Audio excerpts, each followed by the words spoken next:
Welcome everybody to this week's Cafecito Power Break. Hope you are enjoying a beautiful week so far. Taking your time out to take a little break and have some cafecito or tea. Actually, today I have tea. What are you drinking? You drinking cafe? Are you drinking tea? What are you drinking? Coffee, Coffee. Okay. traditional old coffee, yes. Yeah. Yeah. I had 2 cups this morning and I'm probably going to have another 2 cups. I can, later on in a little bit. Yeah.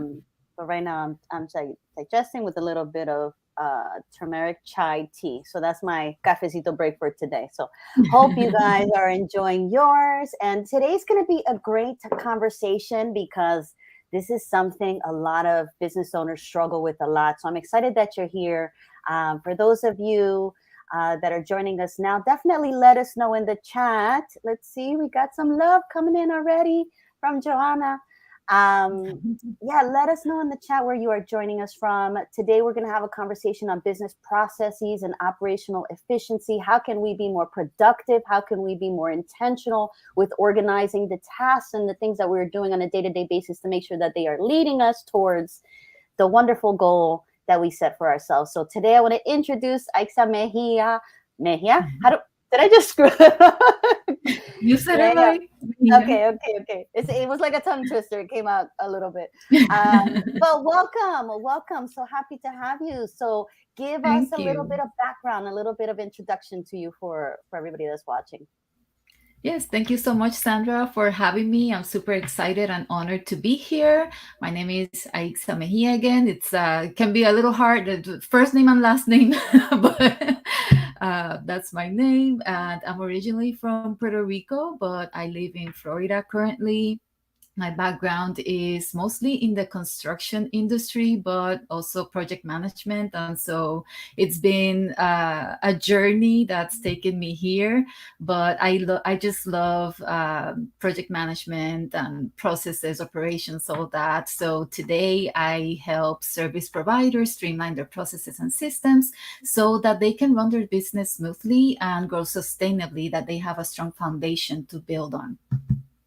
This is excellent. I can't wait to dive deep into it. Look, we are got some representation from West Palm Beach, Puerto All Rico, right. Tucson, Arizona. So this is exciting. So yeah, Awesome. let's dive in. I'm from Colombia, in West Palm Beach. So Awesome. we're representing a couple different ones. So beautiful. So let's dive in. So what is business process? What is that, and how do we begin to start framing our mind thinking in that direction?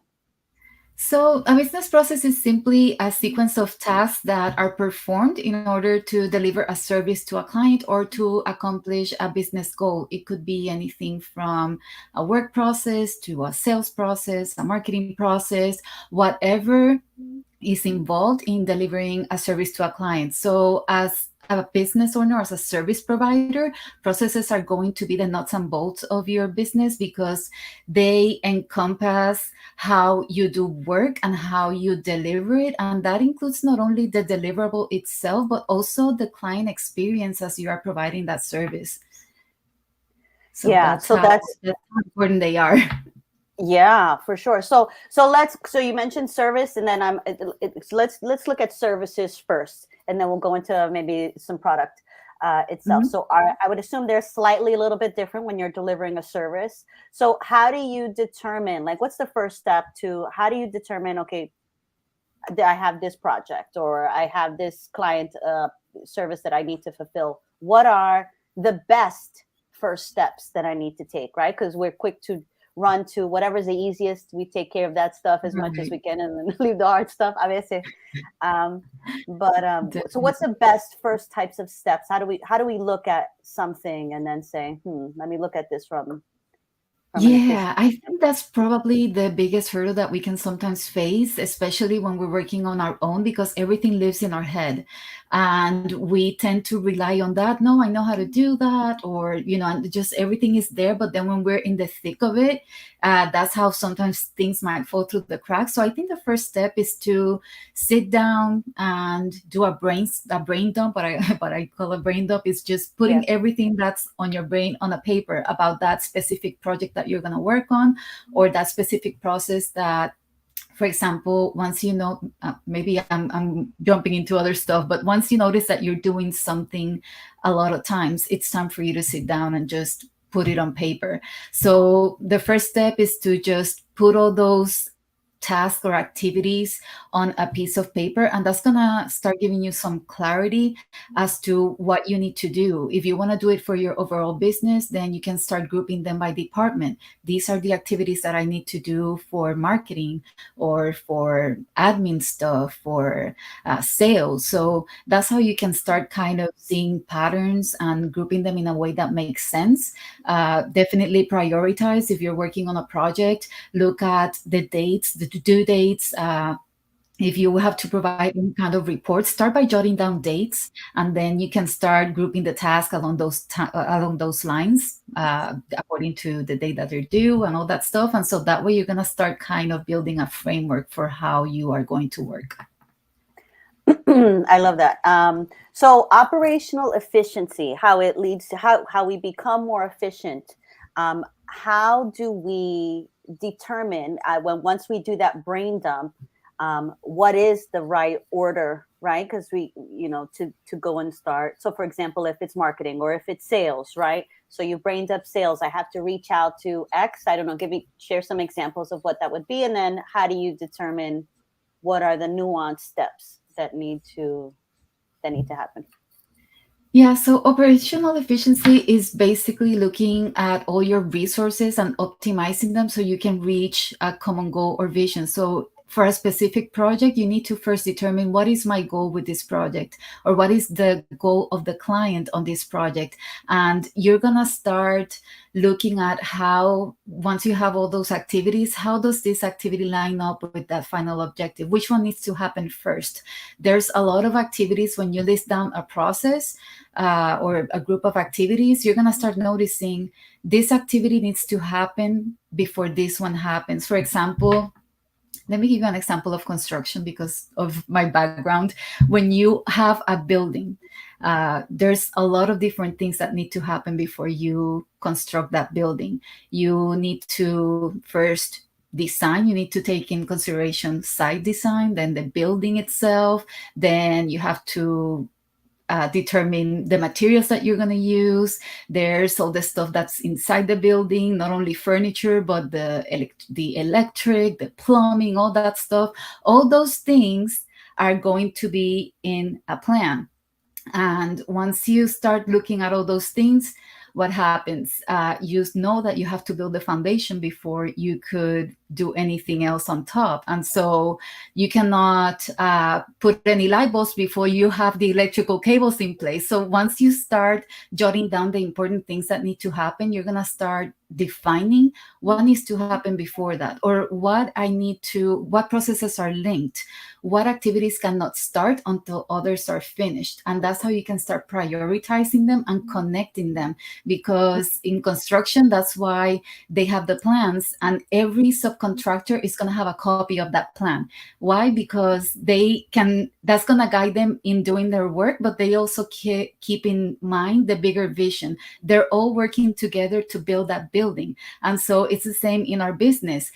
We have different departments, different things that we have to keep track of. And so we have to have that bigger vision to see how all those things, whether it's different departments in our company or whether it is different parts of a project, how we're going to keep them running together and towards that end goal that we want to accomplish.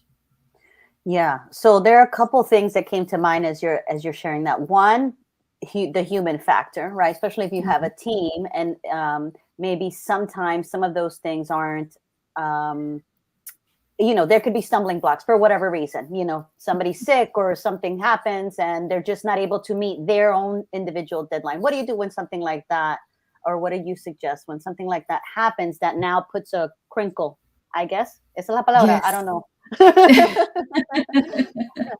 Yes. When that's tough, because that's something that you cannot fully control, but that's why planning is so important. And risk mitigation, when you are planning for something, you got to start also doing a brain dump of what could go wrong. And it's not about becoming a pessimist, but kind of foreseeing things that could happen. And that Yeah, way you can think of a plan B.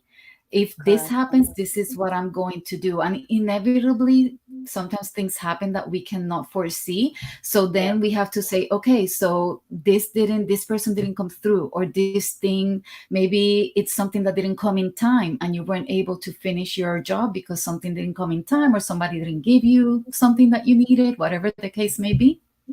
So hay que hacer de tripas corazones, como dicen.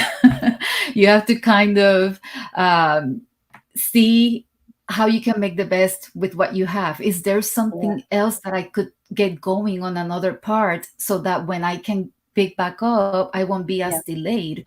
Is there yes, somebody else that I can bring on to help? Maybe this person is going through something and they're just up to yeah, here and they haven't told me. So sometimes we have to kind of, especially if it's inside your business, yeah, stay in touch with your people and see how they're doing. Are they going through something personal that maybe is keeping them distracted, or just having that kind of feel for what's going on in your work environment can help bring people when you need it. Also, just I would say it's a combination of risk mitigation and also just being proactive and seeing, is there something that I could cut back? Is there something that I could just take out of this process that maybe is not needed anymore, or just something that I could start working ahead so I don't waste as much time? So those are things that we could do. So it's yeah. really just kind of learning to think on our feet and trying to do the best with what we have. So that's why I say sometimes we have to be our own project manager. Yeah, all the time. And like I said, I was actually, I think I posted a blog about this. Like, we are problem solvers. So I think innately, when something like that happens, we're either quick to really understand any if certain things are important, creating a redundancy plan, creating a backup plan for si acaso something doesn't. So I think that's one of the things I have found within me is always like finding a solution, right? I think we all innately have that. We're always just like solution minded. How do I Yeah. move past this and create solution for this? So, and I would love to hear for anybody that's tuning in, like, what tools are you using to manage all the processes that are going on in your business? That would be great to know, because I know that there's so many Yes. tools out Oh, there. a Um, lot. yeah, I remember when Google Sheets, because obviously we used to use Excel back in the day. I mean, we still do sometimes, pero Yeah. ahora, like, Google Sheets kind of does everything. So I live in Google Sheets a lot. Yeah. But I also use tools. I also use app tools that can help. So what are like some ideas for a new business? Let's just say it's a new entrepreneur that says, okay, I'm going to start something. What are some things that maybe could be helpful to them or maybe they're existing and they just kind of have things all over the place, right? Because Yeah. Yeah. you're either one of two people, and that is, you have a million things on your desk, or you have a very clean slate desk, right? Or and maybe some of you are in the middle, right? I would say I'm Exactly. in the middle right now. but but some people can thrive off of that, right? Yeah. Like, I had a conversation with somebody, and they're very I'm an Apple person, Mac, but the idea of having a white house, clean slate, like, there's like nothing. For me to Mhm. be creative and for me to feel inspired, I need to be visually stimulated. So I need to Yes. see things. I need to see my books. I need to see colors and letters and things. And Yeah. some people are like, I don't know how you could think here. I'm like, I can think perfectly fine. This is how I think. Not that it's, I don't know, I have a couple things here, but when we think about tools to make us more efficient, right? That's kind of been something that I've always sought out. What are Yeah. some tools that can help me organize all the things that I know that I have to do in an Yeah. efficient and task manner? I mean, I have a couple tools, but I would love to hear kind of like, what would you suggest as alguien que, is listening here? Notes on the iPad, for sure. Notes is our friend. Yes. Notes is Yes, our they friend. are. How great. Yeah. Catching those thoughts on the go, use that phone and write them down, because if you don't catch them in the moment, who knows if you'll remember later. Like, sometimes I'm like, no, I'll remember. I have to catch them in the moment because I won't remember later. Yeah. So yeah, definitely that's a good one. There's so many tools and you can use a combination of tools. And one thing that came to mind as you were sharing this is knowing yourself. You know what you need, what stimulates you, what helps you be creative. And so don't try to force something just because everybody's using it or it's the latest thing that came out. I remember I went through something like this when ClickUp came out. I heard that it was like the latest and greatest, and you must use it. And I was using Trello at the time, and I was, pretty comfortable with it. So I said, let me get on ClickUp because I need to know what it is. So I get in there, and oh my gosh, Sandra, I had a headache just trying to figure it out. I'm like, this is too convoluted for me. I no, right now I just don't have time for this. So I just dropped it, but as I evolved and I started wanting to use different features, I came back to ClickUp. And at this time, I was able to figure it out and learn the different ways. And I love it. It's what I use now. But the thing is that I was trying to use it at a time that I was not ready for it. And so it's okay to explore, but don't force yourself into something. Know how you work best. And if Trello is working great for you, there's Trello, there's Asana, there's ClickUp, there's so many, Monday, I love Monday. Honeybooks. There's a lot of different tools that you can use. There's no right or wrong. I would say just take the time to maybe, if you love spreadsheets, you could do a comparison spreadsheet and put the different apps that you're considering and then do a side-by-side comparison of the attributes that they have. Like, do they have time tracking? Do you even need time tracking? Because they might have time tracking, but if you don't need it, then why why go into that?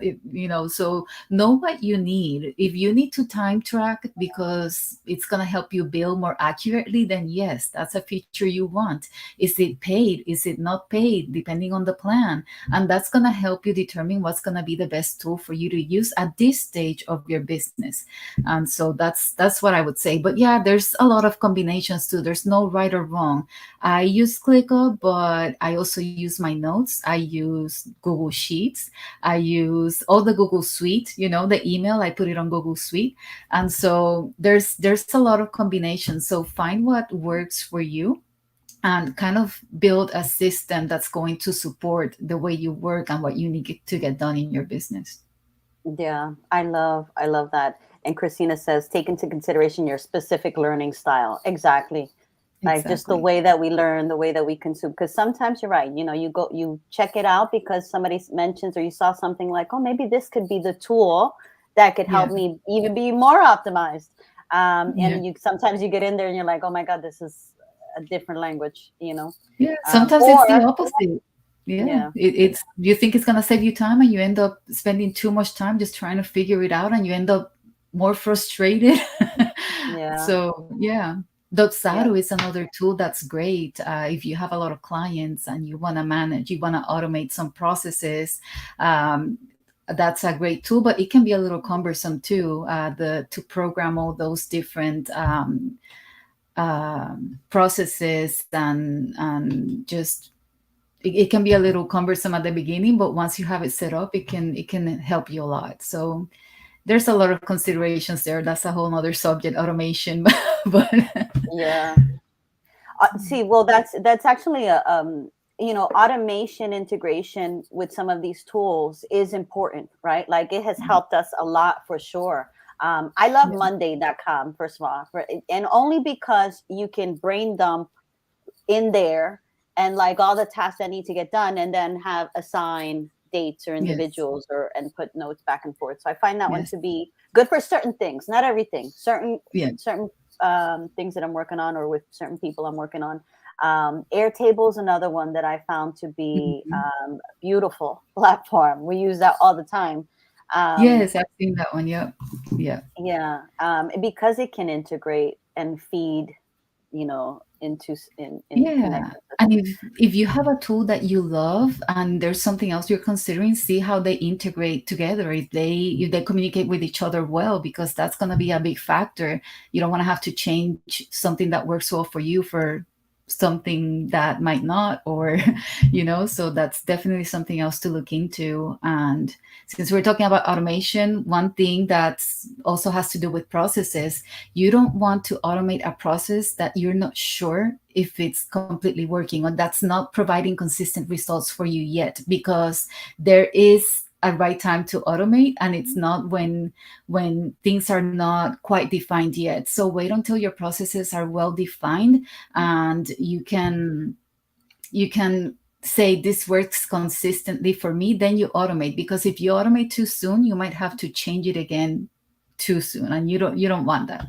So Yeah. definitely keep that as you define your processes. Test them out a little bit. You could do kind of like a combination of just setting your workflows. The workflows is basically just the sequence of the tasks. So work that out, and try it a few times before saying I'm ready to automate this. So Yeah. that's going to save you a lot of time and aggravation later on. Yeah. Yeah. So what are some of the business processes that we should be defining, or we should So definitely operational. That's gonna be your SOPs, the way you work when you're providing a service to a client. What are the things that you need to do to get that deliverable ready? Marketing is another set of processes that you should have. That's how you let people know about your services. Sales, which is how you help that person go from interested into a client. Like, how do you elicit that sale? Financial, this is your billing, how you keep track of your expenses and your income. That's something else that you should have in place. And then last but not least, the admin. Oh, that's support, emails, all that kind of thing. That's something else that is good to have defined, especially when you are doing everything on your own. Try to automate the things that are most basic. For example, like appointment setting with tools like Calendly. There's a lot of others, but that's the one that I'm most familiar with. Just if you're someone that sees you have consulting appointments, or just whatever kind of say, like a private session with someone or something, instead of trying to figure out going back and forth in 10 messages, if you have a tool like that, you could just send them a calendar. You already set up the times that you're available, and it makes it easy, not just for you but for the client, because they see, number one, they see that you're organized, and it's nice when you just go in there and you pick a time, and then if there's something outside of that, it could be worked out. But it just makes it a little bit, it makes the client experience a little bit smoother as well. So it works both ways. It works for you and it works for the client. So also keep in mind the client experience as you are selecting all those tools and processes. Yeah. Yeah. I love Calendly. I've been using them for quite some time. I used to use Acuity. Acuity is another one that is Yes, acuity. really easy to use and navigate. But I forgot what I had just kind of completely switched over to Calendly because of the way it fed into my iCloud calendar, my iCal Yes. calendar. And then like it wasn't syncing, it was only syncing on one of them in not the other. And then I looked at the other one and I wouldn't see the appointments. Yeah. So Calendly, it feeds it to, I get it. They both, it finds it where it's sitting on both of my calendars. I don't know how the Yeah. magic of connections. It Yeah. works out perfectly. So yeah, I like Calendly. Yeah, definitely. An email is something else that you could automate. Like, pick a platform that maybe at the beginning you don't want to invest too much, and that's okay, because I did the same thing. But if there's something like MailerLite, they allow you to do a lot on the free plan, and you could MailerLite? program Oh, MailerLite, MailerLite, MailerLite. Okay. MailerLite, yeah. That you could program or pre-program your emails to go out, so that way you don't have to, like, I have to send this at 10, and then you're doing something else and you have to stop and go send the email at 10 or something Yeah. like that. You could just do it and set it up, schedule it so it goes at a specific time. So little things like that don't take a whole lot, and they're easy to automate. And that's something that can be a big help too. I love it. I love it. This has been so much useful like bites. I think we're all gonna like leave out of this like a very putting our things in its own little spaces. I mean, they should already pretty much be in their own Yeah. spaces. Pero um sometimes, especially when if you're on notes too, a veces, you got to get an idea down real quick on notes. And then I'm like, what the heck where's that note that I wrote down? I know I wrote it somewhere. Yeah. Y lo pierdo, Something pero else. mm, Yeah, go go ahead. ahead. No, Look, no. So now that you're go, go ahead. No, I was just gonna say sometimes I put it in there and then I can't find it. But now I created folders so that each of the things that where it's pertinent it goes right in that folder. Pero antes de eso, so yeah, go ahead. they're a great catch-all, the notes. The thing is that sometimes they can be a black hole. Like you put them in there and never to be seen again. So something else that I started to do this recently, I created an admin hub on my ClickUp. And I call it an admin hub because it's all my, for example, sometimes you're talking to someone and you want to refer them to a page, or you need to get an image to send it to someone, and you're going into where did I put this, and so try to identify the things that you always need and put them in the same location. So I put links, I put a document in this admin hub where I have all the links for references, for pictures, for account links, things that I refer to quickly that I may not always know exactly what the link is, but I want to refer to it. I put them all in a document. The same thing with, for example, for the podcast, things that I use on the podcast for the notes. Instead of having to go all the time to the notes, or I have them in different places, I put it all in one place. So that way, when I know I need something, I go to my admin hub, and there I can find all the different links and all like very organized. And so that saved me a lot of time, and not going back and forth into, I know I saved this somewhere, but I don't remember. So that's one way to do it. Just create a document or different files, and it could be on your computer too. It doesn't have to be on a project management tool, but it's helped me to have it there. And also be mindful when you are naming your files. Name them something that's going to make sense to you, to look them up later, because right now you can just do a search and it'll just come up. So you don't necessarily need to know where it's at. But if you remember what you named it, if it's something, if you have a system for naming your files, then you're like, oh, I know I took this picture, and I know for my pictures I usually put profile picture, whatever. And so if you put profile pic, it's going to put all the profile pictures that you've taken, probably they're going to come up. So those are little things that can help you stay organized as Yeah. well. I love it. This cafecito has been so helpful, I think, to all of us, on just kind of reframing and making sure we're moving up that mountain with more intention, more organized.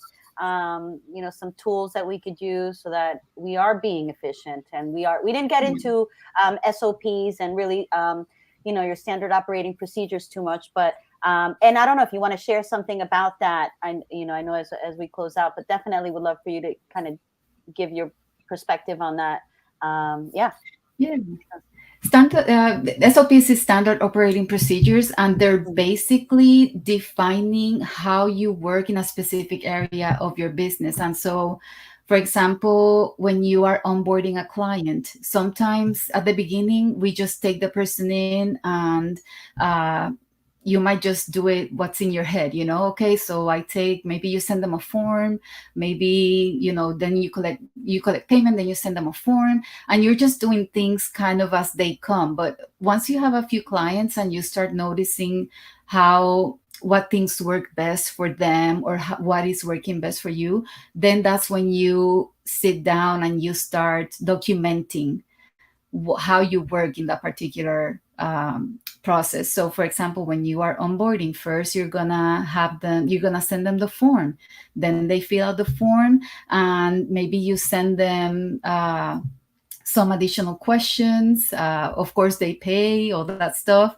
So you start documenting that, and that's going to become a standard process. Once you have that documented, that's the way that you are going to deal with every client that comes after that. And so you start creating a standard way that's going to help you flow better. And once you have that, that's really what provides the framework for you to automate and to really start, it provides that foundation for sustainable growth, because you already have a way that you prove that worked for you, and it's already a standard way of doing business. And it's going to help you too, once you decide to bring on some help, to instruct them in how you want things done, so that way you are creating consistent results, whether you do it or somebody else does it. So that's basically why SOPs are so important. Yeah, I love it. I love it. I say this has been such a enlightening conversation. Let us know before we go how people can connect with you a little bit, more, and then we'll close out for sure. Sure. Thank you. Well, I'm here on LinkedIn, Aixa Mejia, and then you can find me on xamesolutions.com. That's XAME solutions.com. And there's all the links and the places are there. Awesome. And thank you so much for being part of our organization and for being part of this cafecito with us. Hope you guys took away some nuggets, some gold.